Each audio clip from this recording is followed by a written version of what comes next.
Hello, everyone. Welcome to the Rec Room.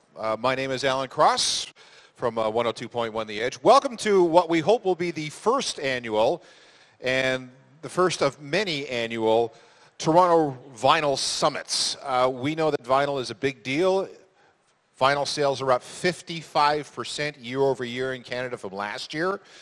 And we thought it would be kind of fun to have a big show and tell with anybody who might want to bring their vinyl, show their stuff. We have some people on the stage that are going to do that for us. We also have the guys from Paradigm Audio in den number 3 over there. They have a really good system, and if you want to hear exactly how good vinyl can sound, please go see the guys over at Paradigm at number 3, and they will show you. If you have not, if you're like me and you grew up in the 1970s, early 1980s, you know that you spent a substantial portion of your disposable income on speakers and amplifiers.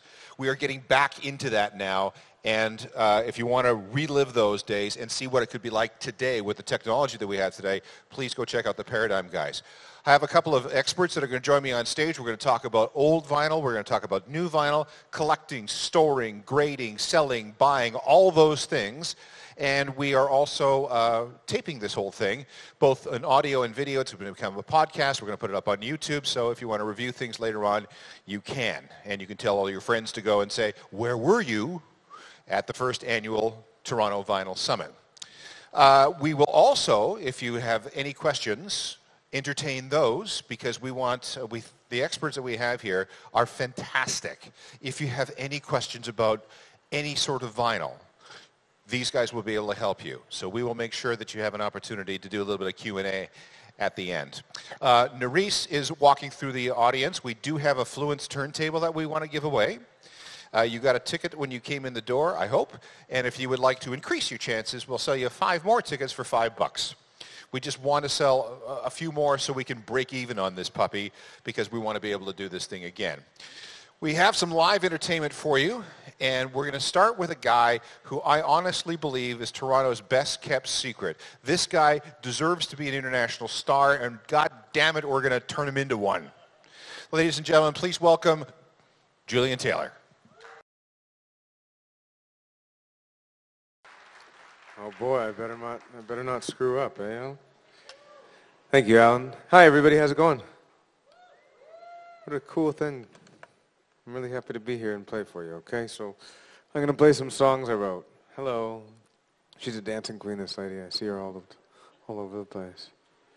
I got a new record. It's done, and I'm excited about it, because I think it's probably the best thing I've ever done, not necessarily meaning that everybody's going to like it, but it was the most therapeutic thing that I think I've ever done musically. So I'm going to play a couple songs from that.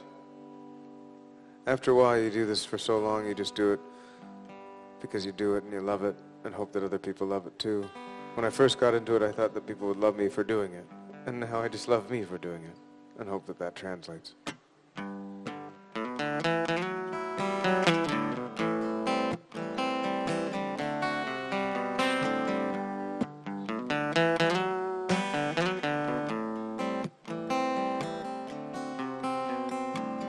Stretching out into the morning sun, stretching out just to come undone.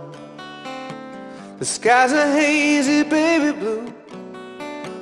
The moment sits still and yet it still moves you. We only stay as long as we can. We only stay as long as we can, then come back again.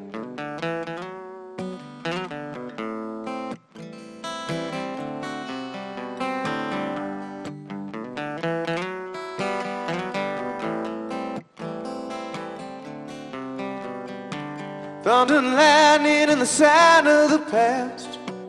It's time to celebrate at last. Sundays always seem to last forever, mending any happening change in the weather. We only stay as long as we can, but like the mountains return to sand, we come back again. We come back again.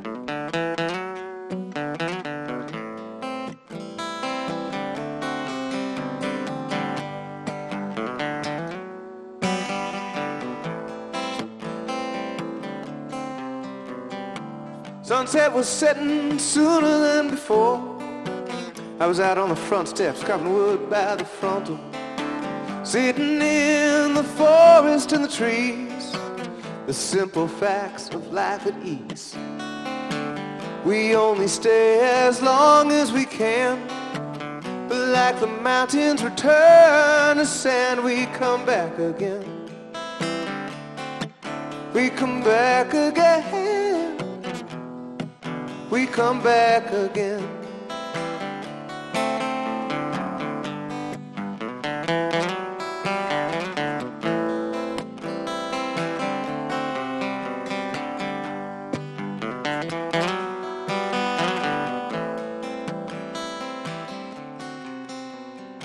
Snowflakes are gently falling to the ground. Sundown is silently making sounds. You give your family lots and lots of love. That's what you do. You give them more than you need to. We only stay as long as we can, but like the mountains return to sand, we come back again. We come back again. Oh, we come back again. We come back again.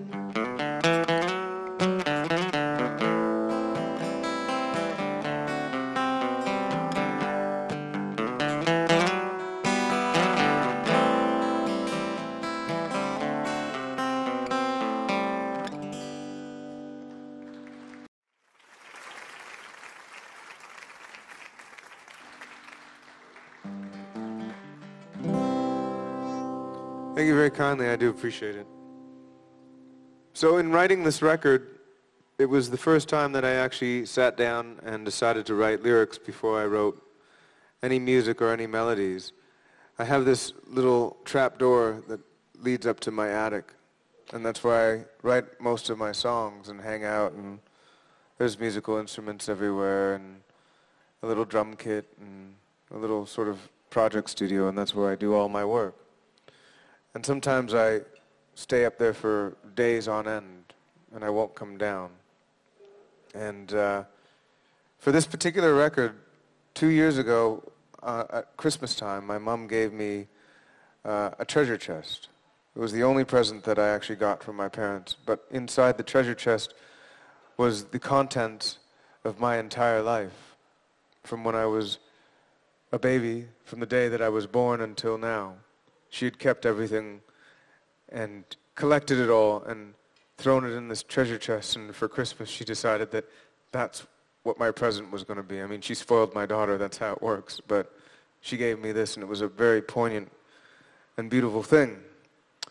And while going through the treasure chest, I realized that my mom had been there for some of the most struggling, for the hardships that I'd been through. I lost a lot of friends in my 20s. I'd seen people die and lost a lot of people, went to a lot of funerals and thought that I was there just by myself. But unbeknownst to me, my mom was also there, sitting in the back row. And the only reason I know that now is because all the funeral programs were in that treasure chest.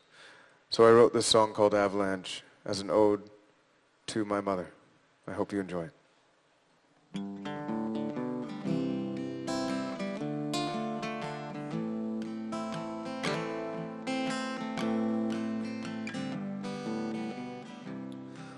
Did you change your mind?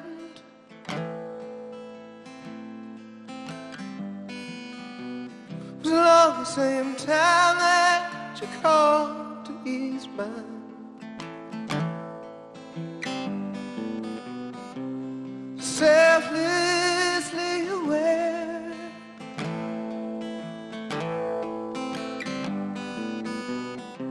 so much so that you got to care.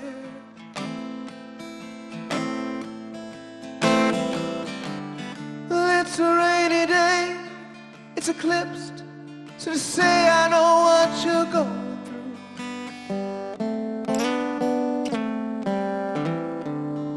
Every little thing that you ever say you do, you know it's always gonna catch up with you.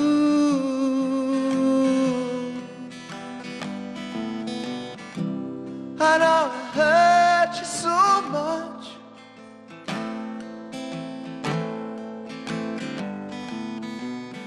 I could tell right away by the look in your eyes.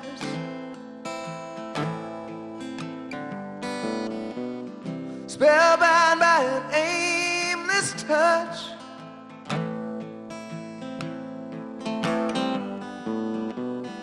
I never meant to hurt you or make you cry.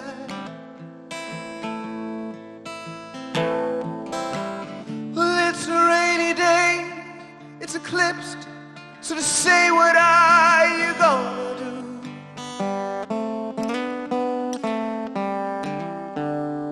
Every little thing that you ever say you do, you know it's always gonna catch up with you.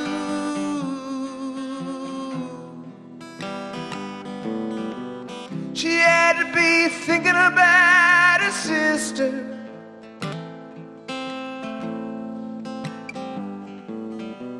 About how life ain't fair now, she missed her.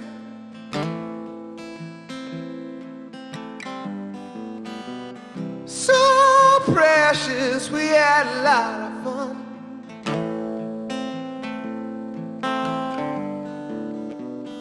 Gone too soon like the setting sun.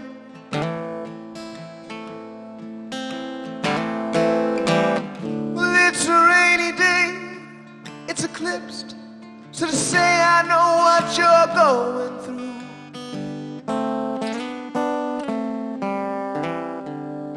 Every little thing, every little thing, every little thing that you ever say or do, you know it's always gonna catch up with you.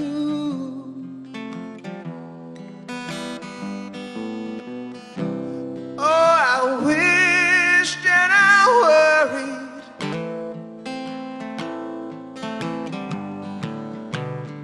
I ran and I hurried.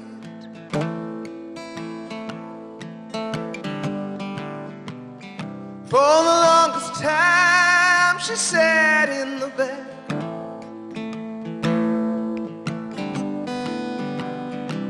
She sat in the back the whole time.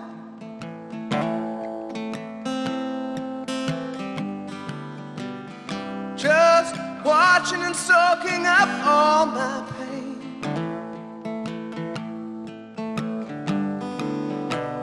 It must have caused an avalanche of heartache.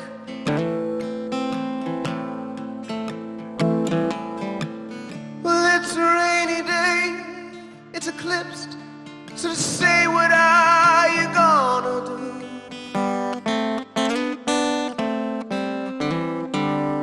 Every little thing that you ever say or do, you know it's always gonna catch up with you. Well, it's a rainy day, it's eclipsed, so to say, what are you gonna do?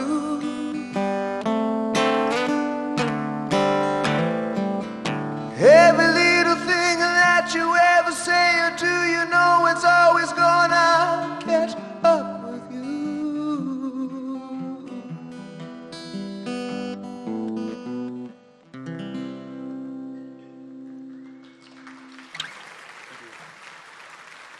Thanks very much.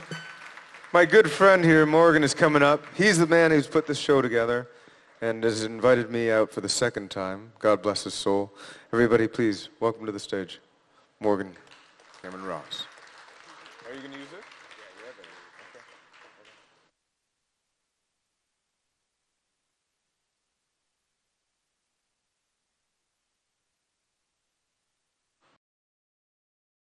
My name is Morgan Cameron Ross, and it's a pleasure to be here. I want to thank Alan Cross and the other chaps that are going to bless us with vinyl knowledge shortly. And I don't know if it's proper etiquette to admit this, but I don't have a vinyl player, and I don't own a single vinyl record. But if they do a good enough job this evening, I'm going to be shamed into finding a new hobby. A new hobby that all my expendable income will. So I run a Toronto history series called the Old Toronto Series, and yes, me, and yes, history, and it's actually a pleasure to be in this room, the Roundhouse, and in a heritage building. We've put on a few different, three events so far, and what our concept is to talk about Toronto history, but also try to do kind of cultural things where there's music, discussions, and people that are into music, you sneak in some history. People that are into history, you sneak in some music, and you have some drinks. So I'm going to play a couple songs for you. The song's called My Brother Went to Prison, and I'm an only child, so I've already broke the trust tree.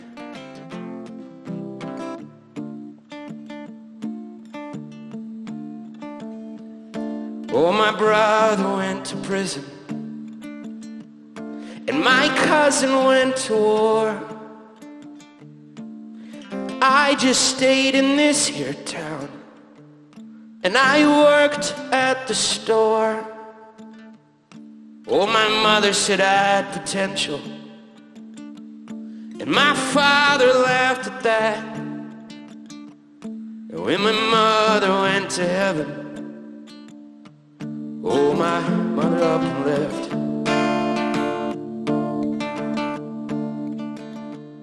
But I'm a heavy, heavy hitter, fighting well under my weight. Oh, I never wanted children, for fear they'd be like me.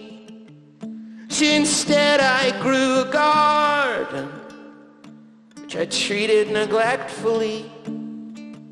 And as the flowers wilted, I stood there in the dirt, thinking about the children, how lucky they were to not have a father, always bruised and broken, scorned. But I'm a heavy, heavy hitter, fighting well under my weight.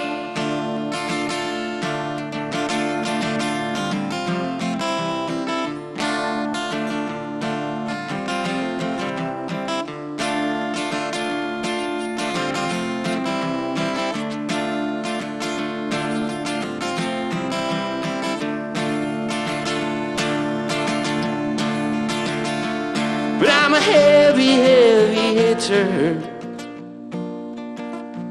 fighting well under my weight. But I'm a heavy, heavy hitter, fighting well under my weight. Thank you.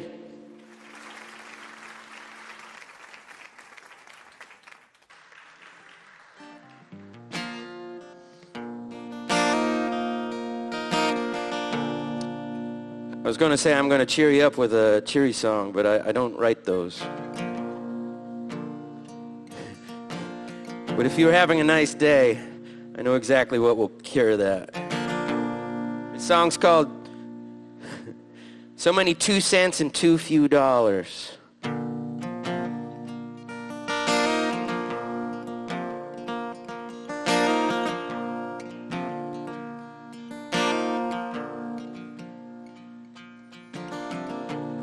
Get out of bed, she says, the sun's on its way back down.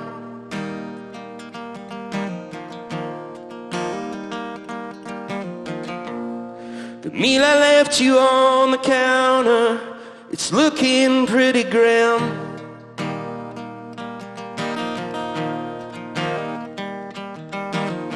She says she's never quite sure just how to cheer me up.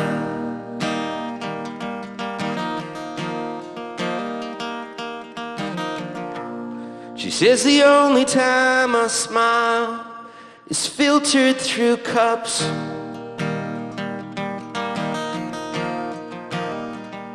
But maybe in the darkness, maybe in the darkness, I'm not lost.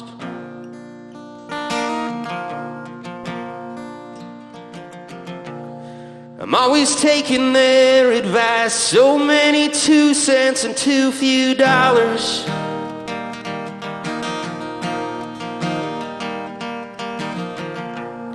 They never stop to even ask, does he wanna get better?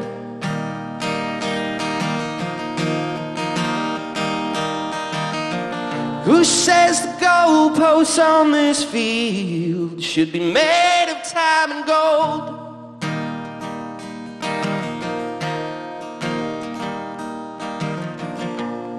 Maybe all the bad dreams that we have, they're made of who we are.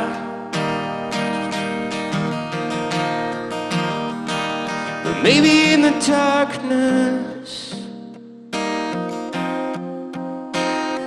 maybe in the darkness, I'm not lost.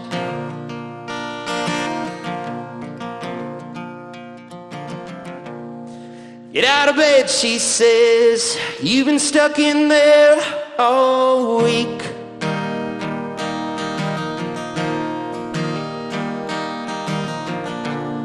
The neighbor stopped me yesterday just to see if you're in town.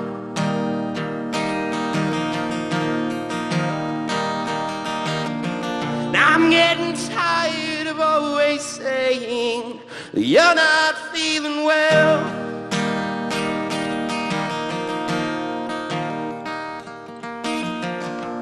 And I know it runs in your family, but it's so damn hard to watch. But maybe in the darkness, maybe in the darkness, maybe in the darkness, I'm not lost.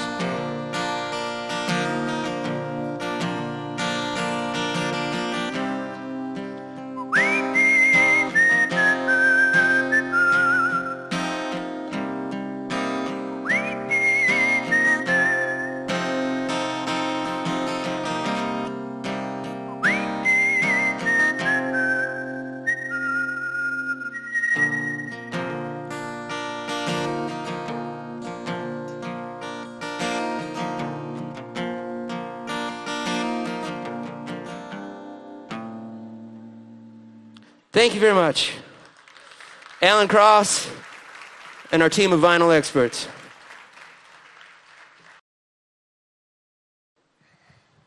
There we go. All right. I want to introduce the people that are going to talk about vinyl tonight. The first guy, his name is Akim Boldarev. If you've ever gone to the downtown Toronto record show, he is the guy behind the busiest counter. He is one of the 2 people that are actually responsible for putting on the downtown Toronto record show.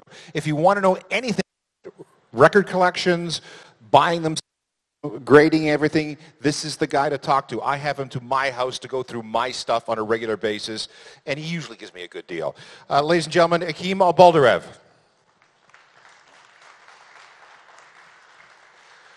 And we have to have somebody here who knows about reissues, somebody who is in charge of actually putting together box sets that you will end up buying because this is what we do and we just can't really help ourselves. He is the VP of Catalog Marketing at Universal Music Canada, Ivor Hamilton.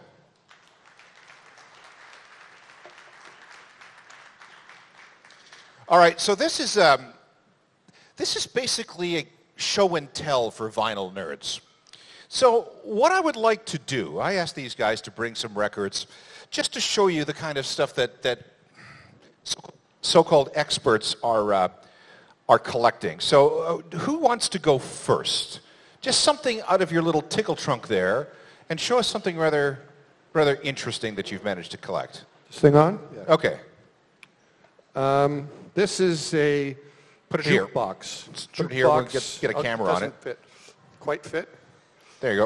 A jukebox, 7-inch. Sabbath Bloody Sabbath. It was never a single, but this was made in the U.S. And if you have a jukebox at home, you can put the custom fit to your jukebox in there. Okay. There we go. We got it on the 33 screen now. to Okay. So where did you get this? I found this in Washington, D.C. And how much did you pay for it? Probably $5. $5? Yeah. Every Okay. once in a while you find gems. All right. So, okay, what is this worth? What's the date on this? About 1970? I would say mid-70s. 73. 73. Okay. And easily 30 to 50, 30 to probably. 50. So he did okay on his investment. Yeah, that's a good return. Yeah. Now, one of the things I guess we should get off, just because you have a lot of records or because you have some old records doesn't mean these records are worth anything, right? Absolutely. I mean, part of my business is to go out to people's collections and purchase their records and try to resell them. And a lot of people are under the impression that the older it is, the more valuable it is. And unfortunately, that's not always the case. And for the most part, it's not the case. What I find is that the real collector's records start from about the 50s on up. And that anything before that, unfortunately, although the music might be great, there's nobody buying it. Passed on. I hate to say that, but it's the audience for that type of those 78s or those records, they're dying. Those people are unfortunately, so we're not getting replacement customers. However, when you look at 60s and 70s records, So wait. So some of those old 78s, like on the OK label and on Paramount Records, that of the old blues guys, they're not worth a lot of money? Or? no, they're worth a lot of money. But unfortunately, not a lot of those records came their way up to Canada, and so we seldom see those records. So if you're lucky enough to have blues records, 30s and 40s, then yes, super valuable, very hard to find. They've been absorbed for the most part by collectors around the world, all over the world, and they're the exception. 50s rock and roll as well on 78 are also collectible. But once again, the collectors for those type of things already have them. So we're not getting an influx of new collectors looking for Elvis or Ricky Nelson or Chuck Berry 78s. If they want to hear it, they've got their gadgets for that, unfortunately. They're not buying it on 78. I think he's right. I think you're seeing a whole influx in change in the marketplace where you're getting a lot of press on collectibles from the 90s, collectibles from the early 2000s, collectibles in the last couple of years. Let's say, for example, like Lady Gaga, the Fame is 10 years old. This year, there's a mountain of things that she put out 10 years ago around that record that all of a sudden are very, very hot in the collector's world. Really? Absolutely. Why? What? No, it has nothing to do with Lady Gaga. I want you to understand that. But why would something that's only 10 years old be so collectible? Because it was so limited edition, or what? There was a lot of 12 inches. There was a USBs, a lot of one-off mixes, a lot of, and she's a very creative person, so she had a lot of very different looking things, very different looking picture discs. There was colored discs. There's all kinds of different things that were in the eyes of the collectible community. All of a sudden, that Lady Gaga became a big collector's artist. Okay, so we talk about the marketplace here. If there is a demand for it, it becomes collectible regardless of age, right? Absolutely. Okay, your turn to play show and tell. What have you got? Sure.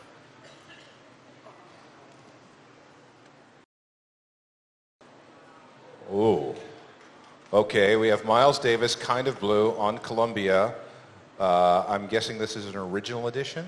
This is an original Canadian edition, but I didn't bring this album because it's valuable or anything like that.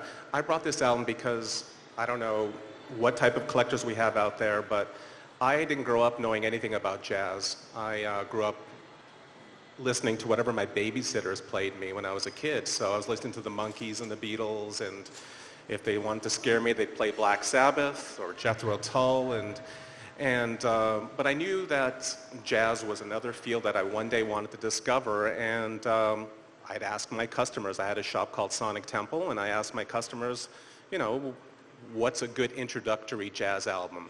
What can I get into that's not too fusiony, not out there, avant, too many notes, and this is the album here. So I just want to tell anybody out there that if they don't know much about jazz and they want to, you know, start somewhere, this is it. This is like the Sgt. Pepper of jazz in a way.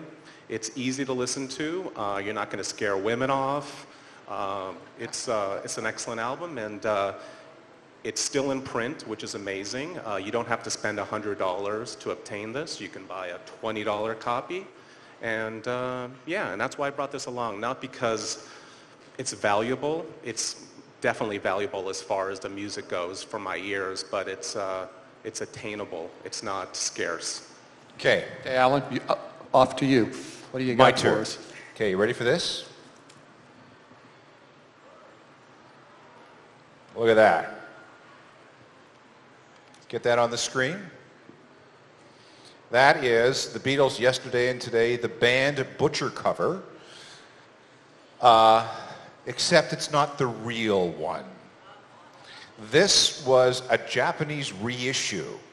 Now, if you know the story of this album, the Beatles thought that they were having fun by having this Dead Baby album cover. Capitol Records freaked out and demanded that they reshoot the cover, and we see it eventually with them sitting around an old trunk, looking very forlorn and pissed off because their artistic vision was not meant for this particular album. So, although this really does look valuable, it is a Japanese reissue. You have to be careful. I knew it was a reissue when I bought it because I think it was, well, it was $150. But I knew it was a fake. However, I also have this. Now, this is a genuine Beatles Butcher cover. What Capitol Records did in the United States was they sent out a limited number of these records to reviewers before the album appeared in the stores. Then they asked the reviewers to send the record back because of the offensive album cover. That record was then sent out to more reviewers with another cover pasted on the top, which is why, if we can get it up on the screen, you can see that it looks like something was peeled off the cover of this one, and that's exactly what happened. So there was the Yesterday and Today cover, the one that we all know, pasted on top of that. Somebody steamed it off and found the original cover in the back. And what makes this interesting is on the back here is a letter from Capitol Records saying, yeah, this is what happened. Please send this record back. We didn't mean for you to have it. And please disregard this album in any way, shape, or form because it is an unauthorized version. So I bought this at Coachella last year, $250 US. I've never played it. I'm never going to play it, but I think it comes with a good story. And that's what I think a lot of people like to do when it comes to collecting records, is they like to have a story. Alan, I was going to say, we don't have a sample of it here, but the similar thing happened with Roxy Music, the Country Life album. So, you know, if you know your history on Roxy Music, there was a sexy woman on the cover of all of their early records, and it came to the Country Life record. They had two women topless on the cover, and so it ended up that they covered it up as well. And that's how it was sold in Canada, covered up, but you take the cellophane off, you get that cover, and then Warner Music at the time flipped out, and the North America version came with just the trees on it, and no woman. Okay. Now it's back, though. Okay, Ivor's got a story about a Led Zeppelin record. Get your Led Zeppelin record out. I want you to tell that one. Because this record caused a lot of problems. And if you are of a certain age, you may actually have this record in your collection. And somebody take it over.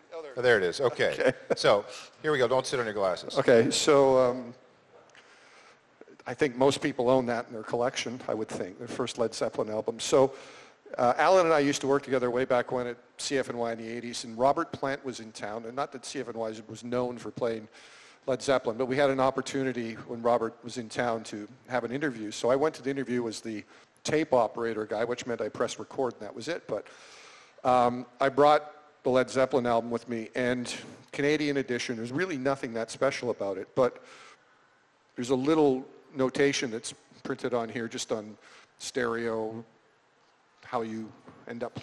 You want to read that? Yeah, Alan? this stereo album may be played on mono equipment for full sound reproduction. Use stereophonic needle. So, fantastic. At the end of it, I said, Robert, would you please, if you don't mind, would you sign this? So, gratefully, I got Robert Plant to sign my Led Zeppelin record.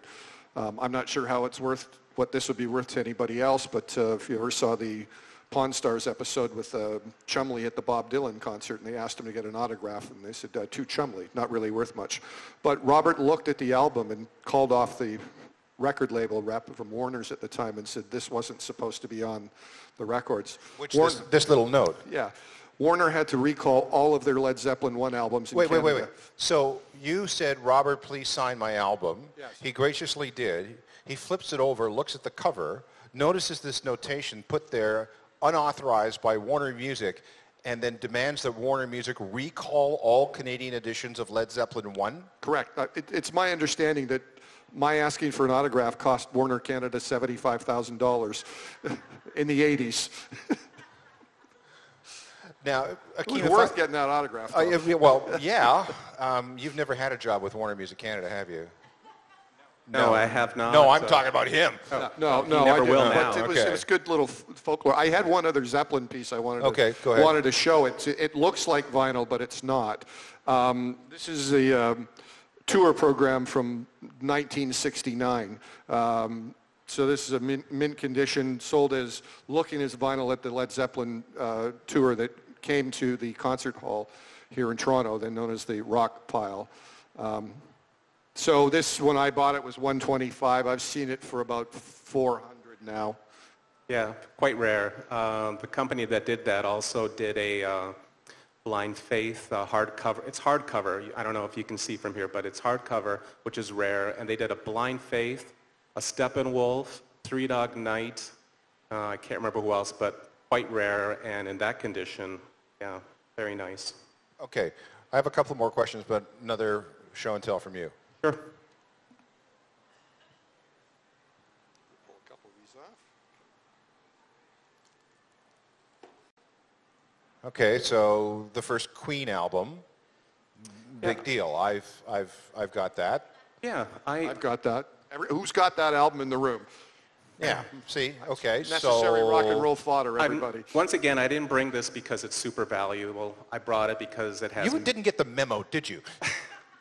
Okay. Anyway, sorry. I think that an event like this should be about finding records that are at your local record store that you can still pick up. I mean, I could bring lots of mind-blowing records, but that's not the point. I think the point is that great album. Saw them when I was 11 years old. Had a huge impact on me as far as collecting records. And one of the things I wanted to convey tonight was that when you're collecting records, one of the things you might want to do, if you can afford to, is try to buy the country of origin when it comes to vinyl, because I find that the pressings are sometimes better. And in the case of this album, UK band, UK pressing, excellent sound quality. I mean, it's not always the rule, but if possible, when you can, if you collect American groups, try to find American pressings. If you collect Canadian groups, try to find Canadian pressings. There'll be audiophile people out there that might disagree with this, but for your money, it's a good bang for your buck. Can we talk about grading for a second? Sure. So when you look at a collection, and these are all used records, tell everybody here what your criteria is for assessing value to either full collections or individual records. Well, usually what I do is I try to spot check a collection, depending on the size of the collection. So depending. What's the biggest collection you've ever had to look at? 250,000 records. You're kidding. Yeah, that was 6 radio stations in Canada, and it hurt. It was a lot of lifting. Yeah, so that was a big collection. Yeah. Okay, back to grading. So as far as the grading goes, I try to visually inspect as many as I can when I'm looking at a collection. And you can usually find out after looking at one or two how that person took care of their records. you're looking for marks, obviously, scratches, warpages, discolorization of labels, cover ring wear, cover bent corners, all sorts of kind of nerdy things. People who took their records to parties and put their names on them. Yeah. That's not such a bad If you're no-no. collecting, don't have a cat, okay? On the side of your record collections. So definitely look for visual grading is where I'm at. And having said that, you can have collections and have records with surface marks on them, and they won't take away from the sound quality, so you'd be surprised. It's the marks that you can visibly feel that you want to stay away from. Those are the no-nos in the business. So do you go by the poor, fair, good, mint, near mint? I typically don't rate anything mint unless it's sealed. And although that's the thing, if you're going to be buying records from used records specifically, get to know the seller and get to know their grading system, because your idea of VG Plus could be my idea of poor. So get to know a person's standards. Well, this is the problem with a site like Discogs, for example. Now, does everybody know about Discogs? Discogs.com? I mean, it's a great place to go if you want to see an approximate value for what the marketplace is charging for any particular recording, but you have no idea of the quality of the product. I've never done any purchasing from Discogs myself, but I have obviously bought a lot of records on eBay, and I imagine a lot of you have as well. And at least there's a rating system there that you can, if somebody's got a very, very strong, loyal following and their ratings are high, you can usually you can feel that they're dependable and that you're not going to get ripped off. And that's how I usually go about it. Look at the person's feedback rating in this case. Okay. Speaking of sealed, here's my one. This is an Alice Cooper, Love It to Death, 1971, I guess. I bought this at a garage sale in Kenora, Ontario for 25 cents. And it is sealed. It has never been opened. And then I went to a Alice Cooper show. I got an all-access backstage pass, and I stupidly put it right on the plastic. And I thought that I had some gold, a sealed original Alice Cooper, who is hot again. Love It to Death from 1971. I went to Discogs. Anyone want to guess the average selling price of this exact record? Anyone? $2.65. So I've made money, but I bought the record in 1983. So the return hasn't been what you think. So nobody gets into this business, unless maybe you're Rakim and some other hardcore people. Nobody gets into this business to make any money, because for every Beatles butcher cover, you end up with 1,000 Alice Coopers Love It to Death. Does that make sense? I think I've got one that I can speak to on this. Any XTC fans out there? People like the band XTC?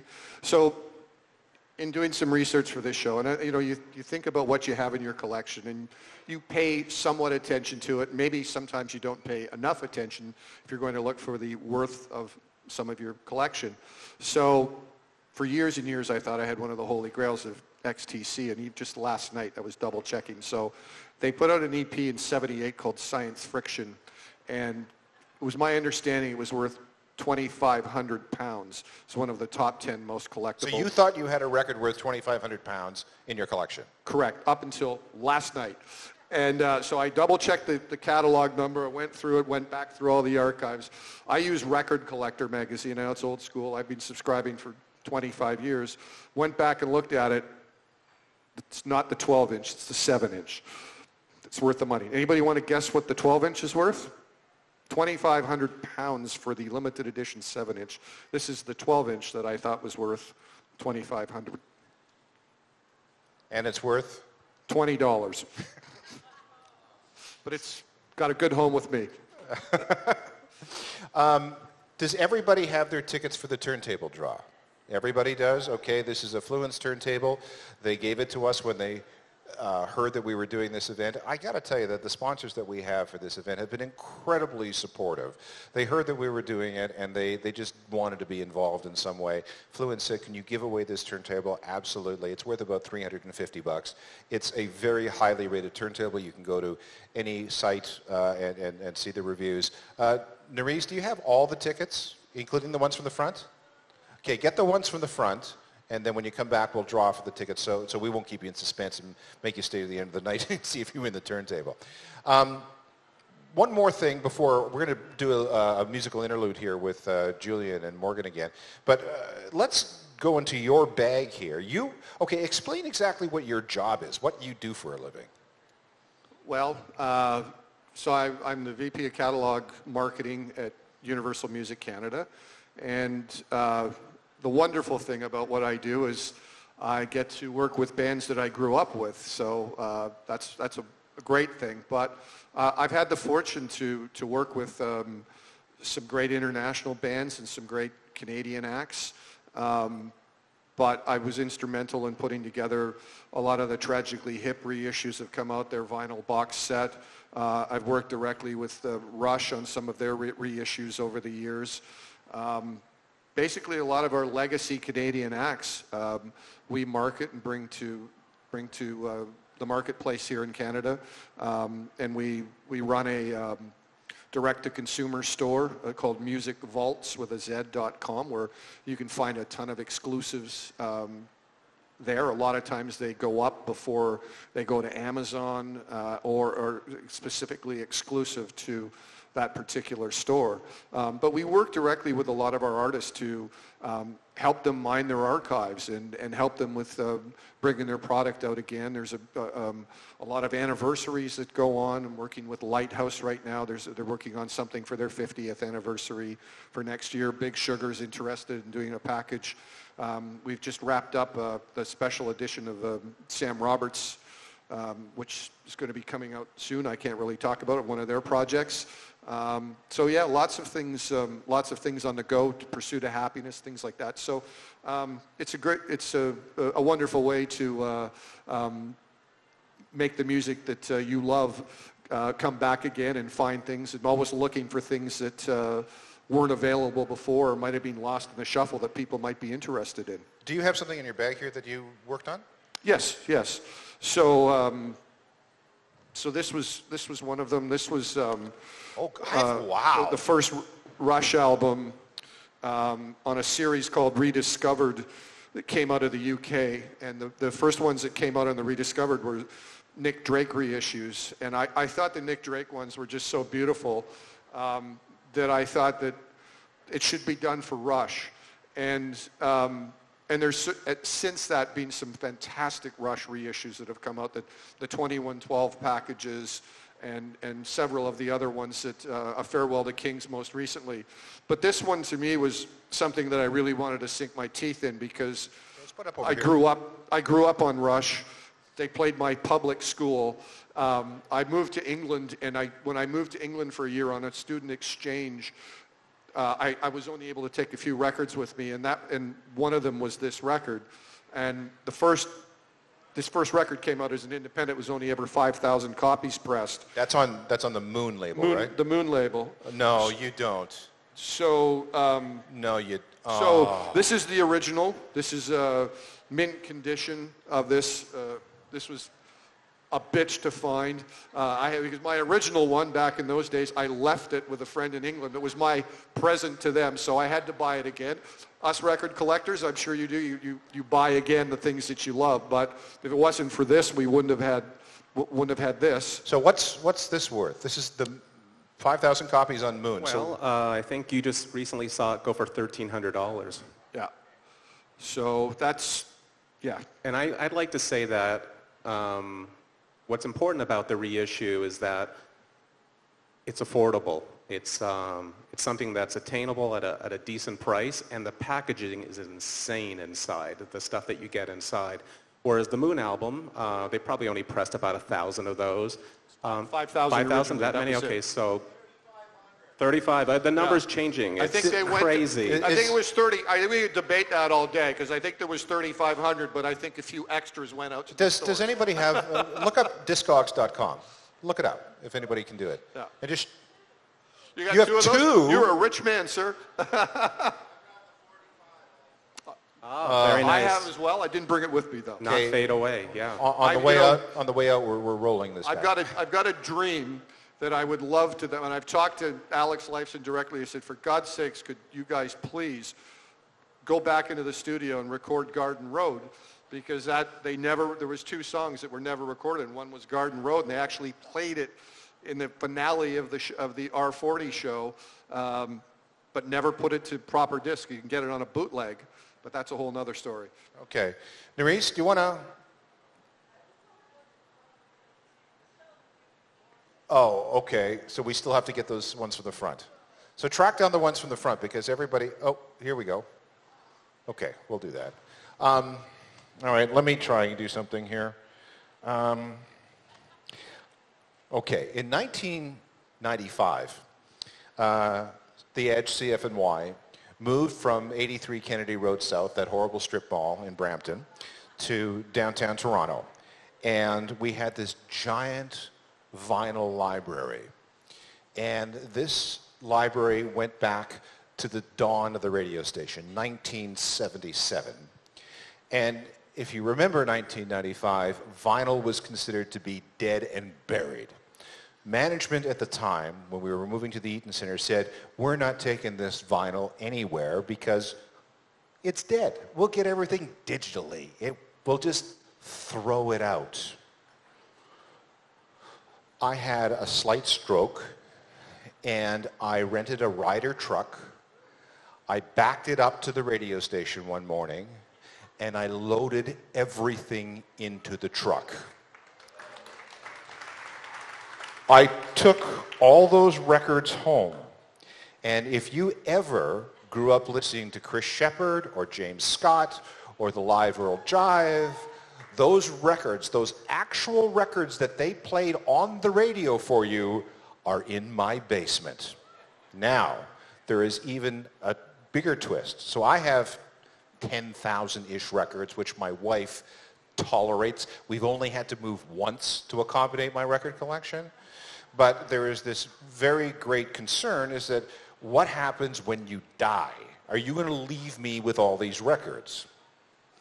Well, no, as a matter of fact, because a number of years ago, Ivor and I made a pact. How many records do you have in your basement? I've got about 3,000 45s, 25,000 CDs, and about 7,000 vinyl albums. It is written in our wills, and this is God's honest truth. We can even produce the documentation. The guy who dies first gets the other guy's records. And my wife is hoping that I go way, way earlier than Ivor. Oh, and by the way, I left the radio station before Alan did, and I took a skid out, so I got some of the good ones too. So if you're a CFNY fans and the ones that Alan doesn't have, I have the other half of them. Okay, let's draw for this. Okay, again, a Fluence PT81 turntable, highly reviewed. Oh, look at all the tickets. Oh, look at all the people who bought tickets. That's great. Maybe we won't lose money on this event. Okay, you pulled something out. I don't even want to look. I don't want to be. Okay, so here we go. We'll just look at the last three numbers. 3730. It's like a bingo. 3730. Somebody has that in this room. 3730. I'm going to leave it here and give you a chance to look at it. And if we're going to have another musical interlude here, if nobody comes and collects 3730, by the time Morgan and Julian are done again, we're going to draw them one more time. Fair enough? 3730, you've been warned. So 826-3730. All right, we're going to take a break. We're going to get our guys up here, and then what we want to be able to do is answer your questions. All right? So hang on for just a sec.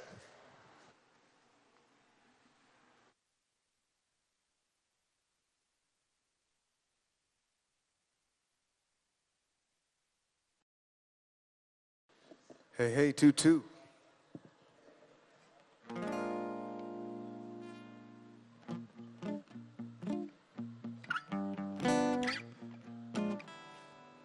How's everybody doing? You all right? Hey, you guys. You guys know where that's from? Who knows where that's... Yeah, it's from Goonies. It's from Goonies. It's the best. Goonies is the best. I'm trying to get my daughter to watch Goonies. She's talking to me about the Descendants. I have no idea what they are. Apparently, Maleficent and Snow White's mom have kids and stuff like that. And I'm like, Goonies! It's way better. It's sweeter.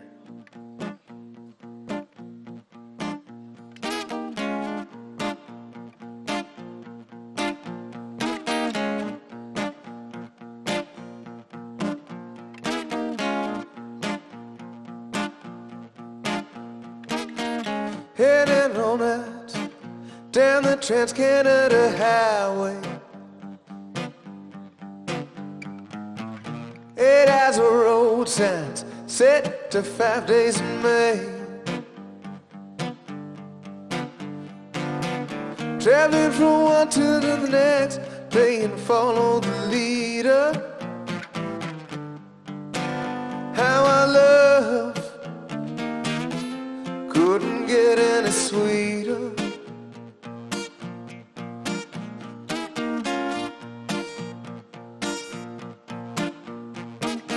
Stopped to hear Chief Dan George speak at the mission powwow.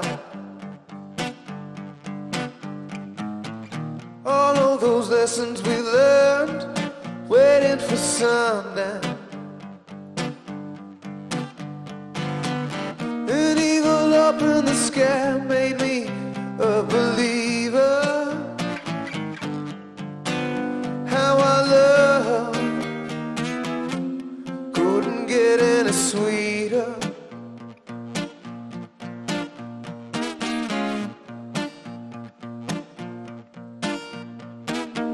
Broken down cars, little dive bars, radios playing 5440. My heart soars through wild rose country. We had a lingerie lunch while Venice was sinking. Those Ontario boys, they just kept on drinking.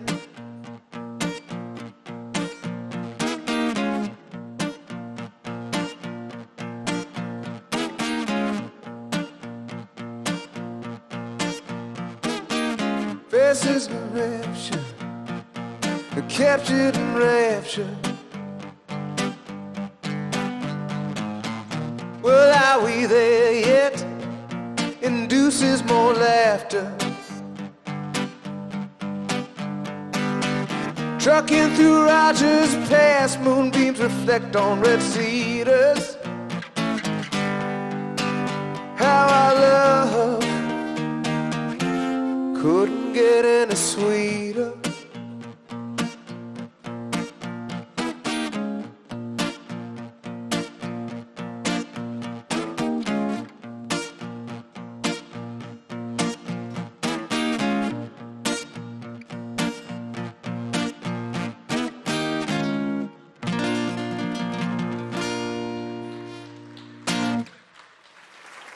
Thank you very much. Thank you.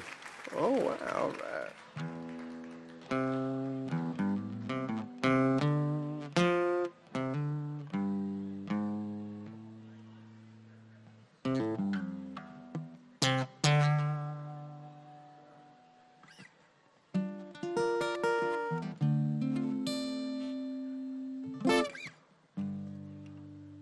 I've never done this live, so I'm going to just try it.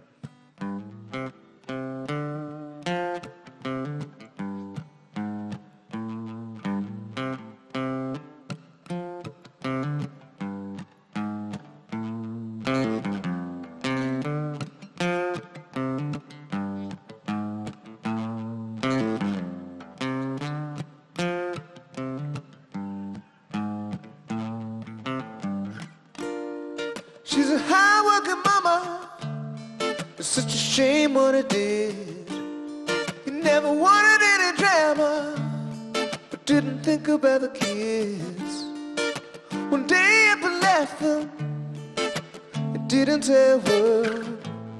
And they gotta deal with all the rumors they've heard. I bet you wanna put your elbow in it. I bet it caused you pain. Well, I hope that you learn from it. I hope you learn to change.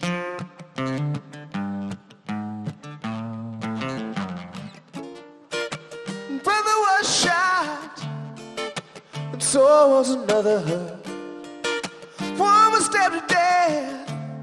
I lost track of the others. I pray for resolution, and I pray that we find a solution for all humankind. Don't want to put your elbows in it, and don't it cause you pain. Well, I hope that you learn from it. I hope you learn to change. Won't you put your elbows in it? I bet it caused you pain. Well, I hope that you learn from it. I hope you learn to change.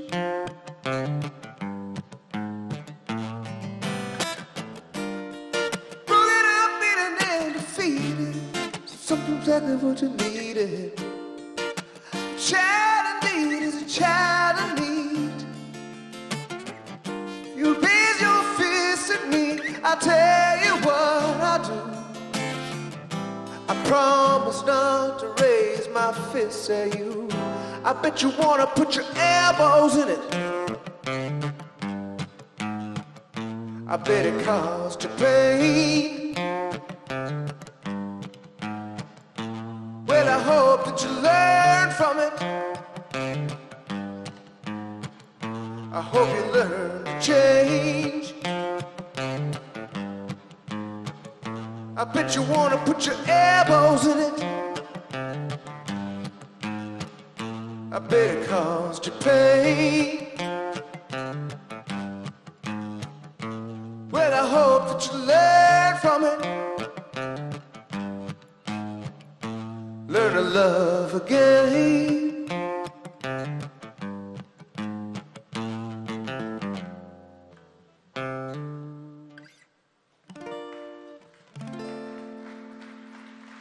Thanks very much for having me. It's a pleasure. I'm Julian Taylor. Thank you to Alan. Thank you to the boys, Ivor. And up next is Morgan Cameron Ross. Great songwriter, good dude, historian buff, man of many talents. I'll get out of your way.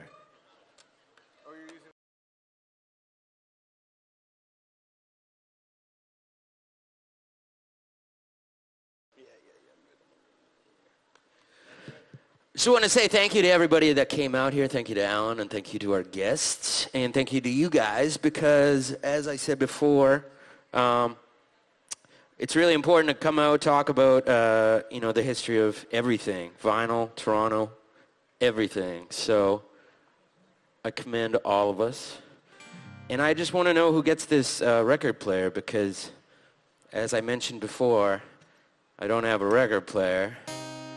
I'm willing to do many things. I didn't know what I was going to play, so I'm going to play one that maybe I shouldn't play. This song's called God, It's Hard to Be an Atheist.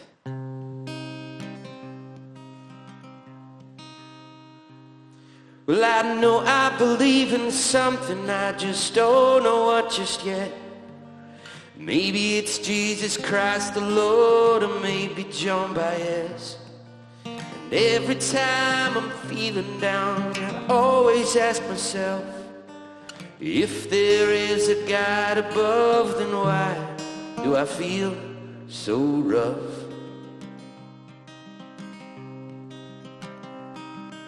And every time I drive my car through the American Midwest, I pass the streets and boulevards that lined with crosses.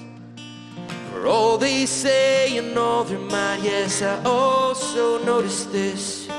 Ignoring him right next to them, a bra filled with sex.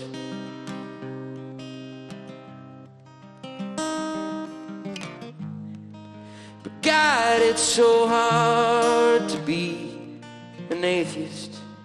God, it's so hard to be an atheist. God, it's so hard to be.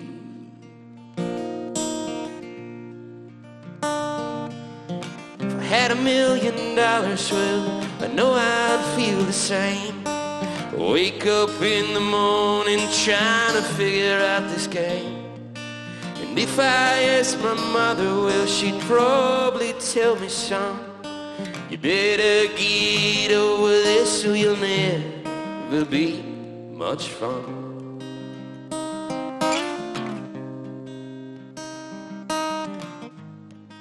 But God, it's so hard to be an atheist. God, it's so hard to be an atheist. God, it's so hard to be.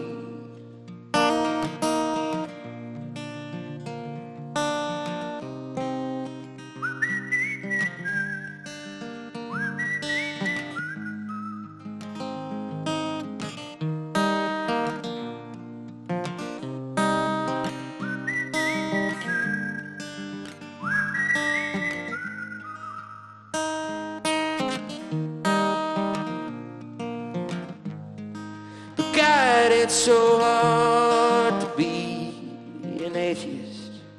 God, it's so hard to be an atheist. God, it's so hard to be.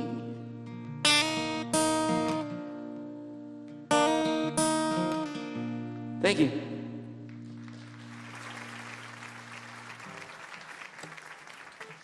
So my name is Morgan Cameron Ross. And Julian Taylor was prior. And he does things that I don't do on guitar, so the only thing I have is, God, it's hard to be an atheist. I'm going to try another song. And then these chaps are going to come on and answer your questions.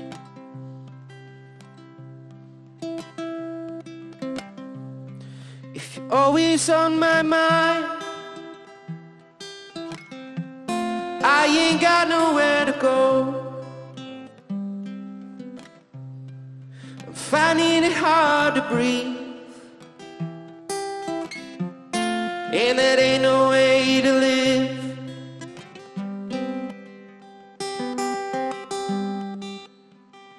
Baby, in the heat of the night, you keep on running through my mind. Baby, in the heat of the night,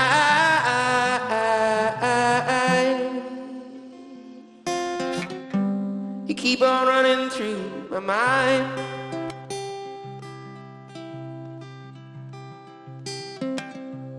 And if love is paper thin,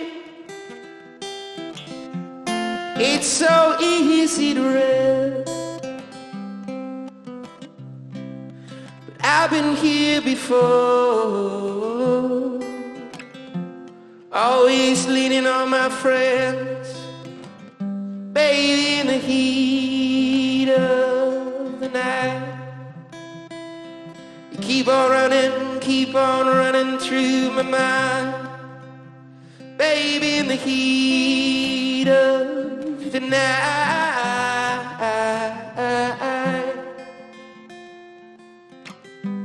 you keep on running through my mind.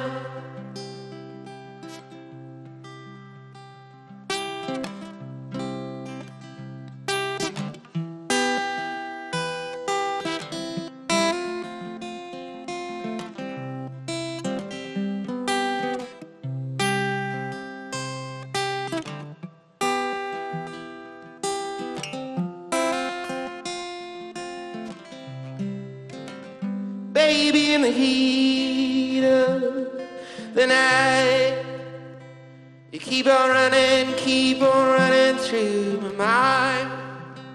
Baby, in the heat of the night.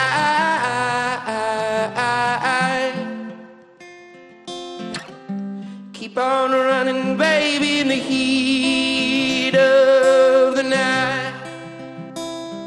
You keep on running through my mind. Baby, in the heat of the night.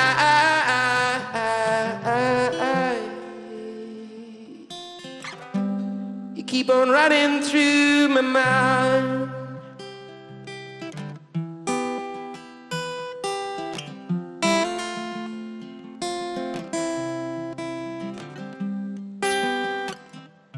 Thank you very much.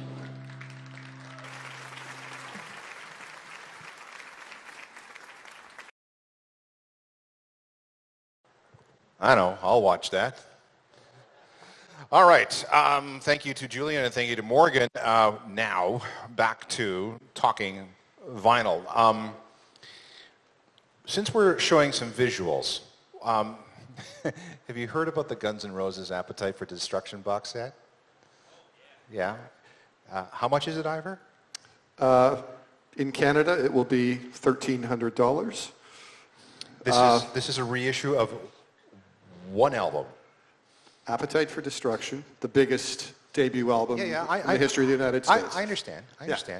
But this is a reissue of one, not a career-spanning collection. Correct. This is one. Correct. Okay.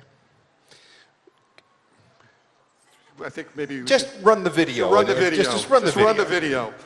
You'll see. In the dictionary, next to overkill, is that. You think? Let me ask you, Alan. Okay, wait. Obviously a limited edition. 10,000 for the world. Okay. So, wait. 10,000 people are going to part with $1,300. $1,000 in the U.S. Okay, fine. Yeah. But let me ask you Okay. something else. I want to ask you something, though. Okay. If you were going to the Raptors, if they were still playing, they made it to the round 3, how much do you think a pair of tickets All would right, cost you? no, that's fair. Give it some perspective. The Winnipeg Jets, I think you'd be spending the same amount of money. Okay, And if fair this enough. is one of your all-time favorites, it doesn't get any better. Okay, you got me. Akeem, is that worth, from a collectibles point of view, from an investment point of view, like you're going to drop $1,300, what do you do with that? Do you open it up and enjoy it? Do you put it on a shelf and wait for it to appreciate? What do you do? I don't know. You don't What know? to say to that? I think if it's a very meaningful album to you and you're a huge fan, then you can put a price on it. Okay, I'm getting from you that buying vinyl is kind of like buying a sports car. Nobody needs to buy a sports car. You buy it with your heart, not your head. And you'll pay whatever your heart demands. Is that That's right? it. Yeah. Yeah. I mean, it's only worth what somebody's willing to pay for it. Okay. That's the saying, right? Would anybody, okay, now I'll be honest. I'm interested. I would like that simply because whatever. Sure, yes. Anybody else interested in, let's say you had $1,300 right now. Would you do it? I don't know. Maybe. I think what should be pointed out that there's probably going to be more than one variation on this, right? There is. Yeah, there but are okay. a number of variations on this, right down to a single remaster. Or there's a super deluxe. It's about $200. It'll be a $50 version. Yeah, some and I double think that's vinyl. a little bit more, So there's something for every fan. Do you ever sell box sets? Yes, we do. What was yeah. the most expensive and the weirdest one that you ever sold? Most expensive box set? Probably a Jazz Mosaic box set for like $500, something like that. I made a list of the most expensive box sets, and the most expensive one is a Residence box. Well, it wasn't a box, it was a refrigerator, and they filled it full of stuff. They made one copy, and they priced it at $100,000, and some guy from California bought it. So that, again, with your heart, not necessarily your head. And there's the Gene Simmons vault right now, too. Okay, explain the Gene Simmons vault thing. Gene will deliver it to your house. It's a true vault. courtesy of Rhino Records. And he'll sit there and talk to you for 2 hours, He too, will. for $50,000. He will come to your house and deliver the vault to your house. Okay. Did anybody claim the ticket, Nerys? Did anybody? No? Okay, well, okay. We're going to have to draw again. That's just the way it's going to go. Let's take, do you want to, is there anything else that you want to show and tell here? No, I'd like to take some questions from the audience. Ivor, anything for you? Well, I had a couple of gentlemen I was talking to asked us Okay, go ahead. if we talk about Record Store Day stuff. Okay, yes. So I guess I brought a couple of things along. And how many of you guys out there went to Record Store Day this year or the last couple of years? Okay. Did you find what you wanted? For the most part? Did anybody get the Bowie? Did you get the Bowie releases? Did anybody get the Bowie releases, or did anybody find the Pink Floyd release? Apparently the Pink Floyd's the Piper of the Gates of Dawn. Yeah. Tough one. So I mean, I brought a couple of things. I've got one or two. The one that I just thought was, this was from 2016. I thought was one of the most creative ones.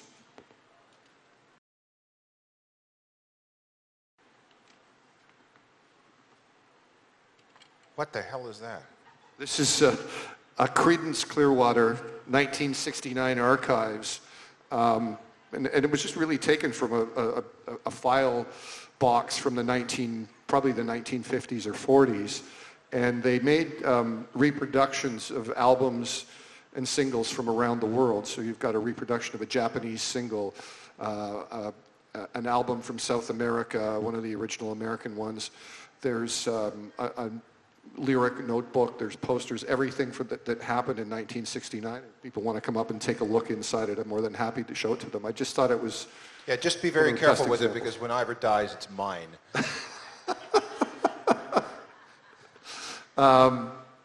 You know, I think Record Store Day is, I mean, it's, for some it's like amateur day, but I think for a lot of people it's really great to get out there and find things that you've been longing for. I was fortunate to be in Amwiba right after, Amwiba in Los Angeles, which is if you haven't been there, it's the world's biggest independent record store, and there's unbelievable things in there, not only for Record Store Day, but for anything else that you want to find. I found Canadian records in that record store I have not seen in Canada since probably the 70s. Yeah, if you're ever in LA, Amoeba Records at the corner of Sunset Boulevard and Ivor Street. I swear to God. Swear to God. So one of the other ones I just wanted to show too was, it was a bit of an inside joke when the Hip did their final album, and they said Man Machine Poem, and it's like, what do you think the single should be on the album? And it's like, oh, radio will surely play Tired as Fuck. Let's put that out as a single. So you did. So we did. But we did a numbered limited edition, and as the news of Gord Downie broke and then the tour started, we decided to ask the band if we could take a image of the hat that Gord wore on stage. And the one thing I had to make sure that happened was that we had it at Mike's Music on Danforth, because that was Gord's record store. So he went into the store on Record Store Day to pick it up. Well, Gord did? Gord did, yes. We had to make sure it was there. All right. And what, Akeem, got a... And then the other thing I wanted to show too is this is the test pressing. Now, there was 10 of these made. There's never been one sold. So there's a test pressing of this. So if you get test pressings out there, sometimes in the market these days, there are certain acts that have taken advantage of it, because it doesn't cost a lot as a label to get them pressed up. But in most instances, there's usually only 5 or 10 made just for reference. Well, it's like those Beatles acetates that everybody talks about being, holy grails. Okay. Absolutely. What's that worth? Well, that item there, again, I've never seen one come up on the market. So once again, it's with the heart, not the head. Yeah, it's a big piece, especially for a Hip collector. And then there's 10 of them. And did any of the band members keep any of them? There's a few that went to the band too. So that means there's probably only 4 or 5 that are out there, or actually 4 since you've got one. So yeah, very valuable. Wow. Okay. Take care of that, because it's coming this way. All right, Nerisse, can we come here with the, where is she? Nerisse is going to go out in the audience with the microphone, and if anybody has any questions, we'll do our absolute best. I'll defer to these guys, because they know more about this sort of stuff than I do. Oh, here we go. You guys will, no, this, there you go. Share that, you guys are. Okay, anybody have any questions? Anything to do with vinyl? We have a, right down front here. It's all fair game. Is the milk crate a Canadian thing? I've never seen it in the U.S. as far as, like when you went to university, the first thing everybody took was their milk crate. And Sealtest obviously was a Canadian company. They're actually quite valuable now. I use them at the record shows, and people are always trying to buy them from me at the end of the day, and they're offering me like $20. And yeah, I used to work at a grocery store. I had to steal this. Yeah, well, I think they were all stolen. I don't know. I think they went from Imperial to metric, and that's why it was. The later ones don't fit Al's properly. I was working in a grocery store when they went from quarts to liters, and they had to change the size of the milk crates. And that's when I picked up a couple of them. I lost a few along the way, a few moves. Broke a lot of record collectors' hearts, I imagine. Yeah, it did, because in the liter ones you can't, it doesn't fit. So is it a Canadian thing? I don't know. I would imagine it's an American thing because they still sell milk in quarts. I've seen records down in the States in Canada Dry crates, wood crates, or Coca-Cola wood crates. I don't remember seeing them in plastic ones. Okay. All right, good question. So when buying new modern records, like a new release from like a European artist or like rock metal, is it always better to buy like the colored ones or picture discs that they say limited edition, or is it just like a marketing thing? Well, the colored ones, there's less of them out there, so I mean, it's each to his own. It's whatever, you know, what's the level of allegiance to the act that you like. It's great to have it, but is it necessary? It really, you know, some people want to have absolutely everything. So, you know, they're kind of cool. I mean, I've seen a lot of ones that are starting to come out now that are marble and half colors and a lot of mixtures. So it really depends on what you're into, how much you want to support. I would add to that if you're in it for the sound quality, stick with black vinyl. Try to avoid the color vinyl. But if you're in it for speculating value-wise, then buy the picture disc or the color vinyl. Well, isn't it true that Australian purple vinyl is especially valuable for U2 fans? For U2 fans? Yeah. I know that they put out one of their items on purple vinyl. I don't know if it's, I think it's from the Joshua Tree, one of their 12-inch singles. Purple vinyl U2 in Australia, it's the 7 inches and the 12 inches. They're all like $4,000, that kind of thing. Something like that, yeah. I was going to say the one thing that could drive you nuts now, though, is that you're seeing many variations, kind of like they used to be on CD exclusives for retailers. You'd see one for one retailer and one for the other, and I'm seeing this pop up all over the States. So you're seeing things that go, this one's coming up for Newberry Comics, this one's coming for Aweeba, this one is coming for Sound of Vinyl, different colors. So they're retail exclusive? Like retail exclusives of colored vinyl coming out, different colors for different stores. Okay. Over here. Hi, I wanted to ask about, well, we have an old, like 30s or 40s player, and one thing that we never hear talked about is where do you get these age of antique record players fixed up so you can play your vinyl? And also, are you guys going to talk about maybe in the future, would you guys... It's too bad that Warren's not here, because Warren is part of an association called the Ontario Gramophone Society, and they meet once a month. I think it's Seneca College, and it's all these old guys who have old radios and old gramophones from going all the way back to, well, they've got wax players going all the way back to the late 1800s. So if you want to wait and talk to Ivor, he can connect you with Warren, and Warren will set you up with these guys, because these guys, they're nuts. Because if you go into their workshops, they have all these little bins with all the original parts and the original styluses, and they're just insane. And if you were looking for a gramophone or something like that, these are the guys. Okay. Hey guys, just wondering if you're going to do this again next year, could we do it in one of your basements? I'm sure I speak for just about everyone that would love to thumb through those record collections. Okay, I'll see if my wife will cater. Quick question though, back in the day, I've just dug my old record collection out that's been through a bunch of moves and hasn't been played in a while. Back in the day, we used to, you put the record on the turntable and you'd have the brush and the anti-static rag and the electron gun and whatnot. I'm just wondering, is any of that stuff available and is any of it useful? Or what do you recommend for caring for the record when it goes on the turntable? Okay, well, you're still using the same cloth that you would have used back in the day, something lint-free and soft cloth. There's lots of fluids now that you can use to apply. I mean, I know people make their own fluid, make their own cleaning fluid, but I'm never that good. That's just isopropyl alcohol and distilled water, 3/4 water, 1/4 of the alcohol. But you can purchase it. And so there's companies like MoFi, which is Mobile Fidelity, Nitty Gritty, they make it, and you can buy like a big jug of it. I suggest if you're really passionate about this hobby, invest in a machine, and you can buy a machine as low as $150. They have these spin machines, spin cleaner I think they're called. They're the yellow ones, right? Somebody out there is nodding. Maybe carries them in his shop. And they do a very good job.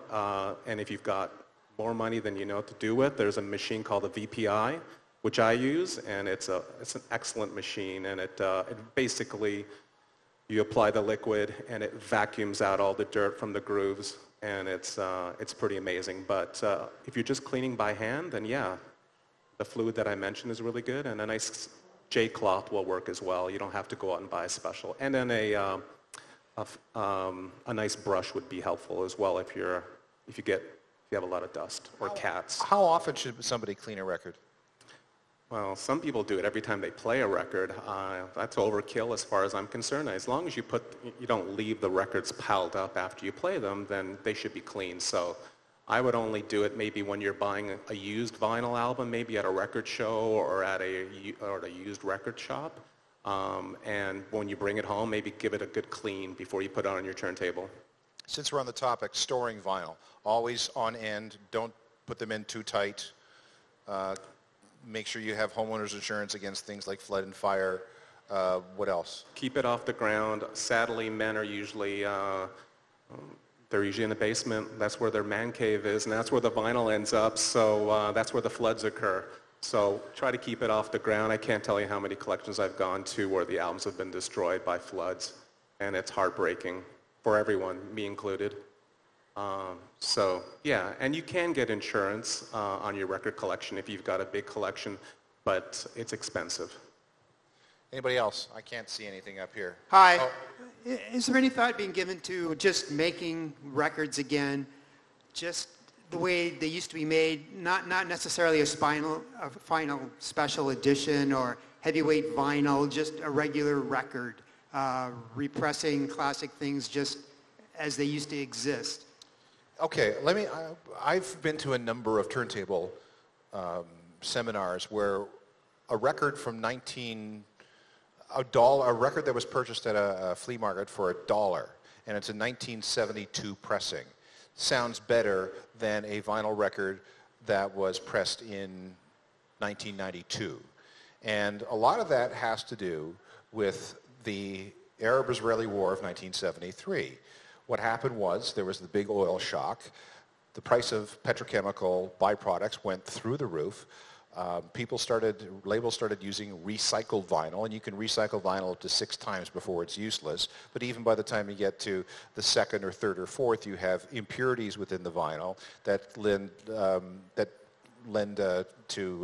to clicks and pops and easy scratches and all the rest of it. And you probably remember buying a record in the late 70s, early 80s, and you could flap it like a piece of cardboard because it was so thin. So one thing that I'm very happy to see are the explosion of 180 gram, 220 gram vinyl records, which feel like those old school records. Am I right? In some instances, it's great. I think that there's a bit of pushback on that right now. I think that the with the amount of pressing plants that have been put into place and a lot of equipment technology, that the 180 gram, well, is great, that 140 is doing just fine these days as well. But some of those K-Tel records that we used to buy when we were kids, that was like 80 gram, 90 gram vinyl. They're absolutely terrible. Yeah, I mean, terrible. especially a lot of the 60s stuff or some of the like fringe labels that were probably didn't have the best of ownership, that may have been mafia connected in the U.S. You get a lot of suspect vinyl that's out there. Oh, okay, here's a good story.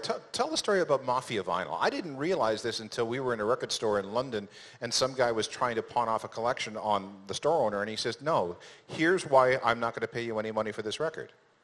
I mean, a lot of it was the soul, a lot of the soul stuff. Motown in particular, there were secondary presses that were running in New York, separate from Detroit, second shifts that people were pocketing it, substandard quality, and people just didn't know about it. The same way that we had double bands that were out there, one on the West Coast and one on the East Coast in the soul world, and on the Chitlin circuit as well. So, yeah, a lot of stuff from that era, a lot of 60s stuff that you play it and it's not very good. We did a Summer of Love party last year where I just spun vinyl from 1967, and it was real hit and miss for a lot of the things that I played, because the quality was just terrible. It didn't stand up to the test of time.